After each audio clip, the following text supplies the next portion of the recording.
Сәлеметсіздер ме, қазақ елі? Менің есімім Сұлтанова Іңкәрім, жолдасым Құдайбергенов Қазбек.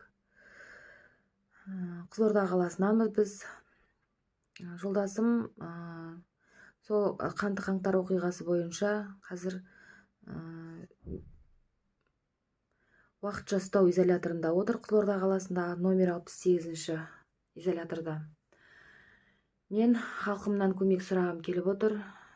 Менің жолдасым, асыраушым қамауда отырғандықтан қазір біздің материалдық жағдайымыз қиындау болып тұр. Мен өзім екінші топ мүгедекпін.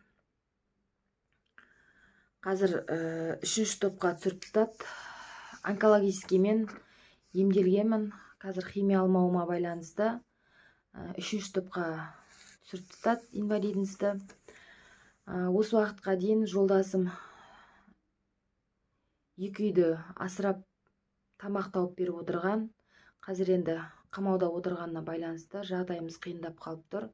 Өзіміз арендованный үйде тұрамыз. Үкіметтен берілген арендованный үйдің де арендасын төлей алмай отырмын осында тұрғанда. Және де кіші қызым садикке баратын еді, айына 18.000 теңге төлейтін едім, оны да төлей алмай отырмын қазіргі кезде. Және де балдарыма күн салқындатып келе жатыр.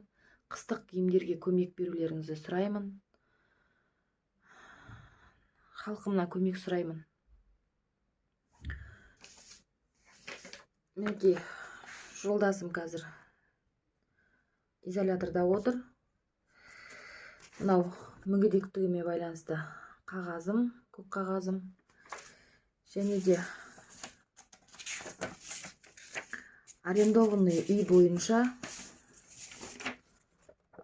мынау төлей алмай отырған қағаздарым. Қазіргі кезде